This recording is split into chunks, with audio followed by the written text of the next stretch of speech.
لخليج 20. هذا هو محمد شلهوب. الرائعين ليقلدهم فخامة الرئيس علي عبد الله صالح الميداليات الفضية. للحصول على الميداليات الفضية كما تستمعون عبر المذيع الداخلي في الملعب، ملعب 22 مايو.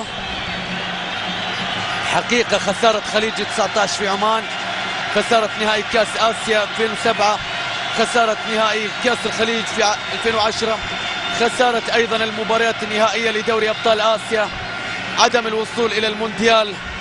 حقيقة أمور بالنسبة للجماهير السعودية صعبة جدا وقاسية، للجماهير محبة للكرة وجماهير عاشقة للذهب وعاشقة للمنصات وعاشقة للبطولات.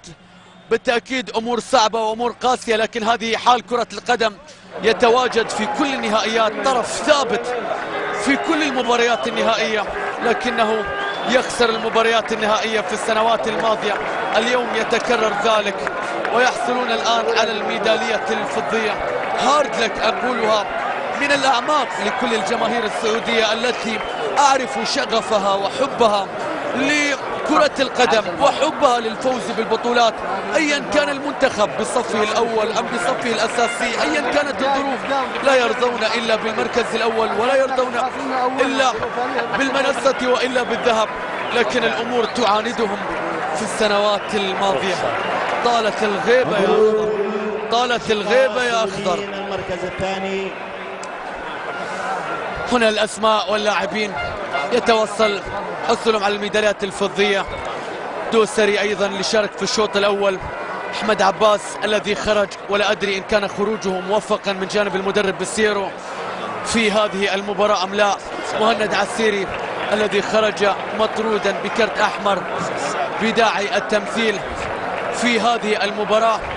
إبراهيم غالب واحد أيضا من مكاسب هذه البطولة. صالح بشير لم يعطى الفرصة الحقيقية والكافية في هذه المشاركة. حقيقة الجهاز الفني والإداري للمنتخب السعودي للأخضر السعودي، مشاهدينا متابعينا في كل مكان في خليج 20، هكذا كانت الصورة وهكذا كانت النهاية وهكذا كان المشهد الختام في مباراة الفريقين في درب الخليج.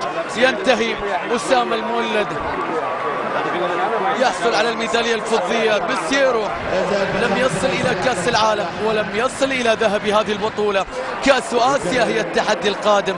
ريان بلال أيضا لم يشارك كثيرا في هذه البطولة. مبروك زايد الذي أتى إلى اليمن بعد إصابة شراحيلي، ومعاذ الموسى أو معتز الموسى في اللقطة الماضية. الأسماء من جهاز إداري وفني للمنتخب السعودي يحصلون على الميدالية الفضية. هارد لك للمنتخب السعودي، هارد لك للمنتخب السعودي، لكن إحقاقا للحق المنتخب السعودي مرشح دائم، منافس دائم، رقم ثابت دائما في كل النهائيات وفي كل المشاركات وأغلب المشاركات التي يشارك فيها. كأس آسيا طموحاتهم القادمة، أحلامهم القادمة. بسيرو سيكون على المحك في الفترة القادمة بالنسبة لهم.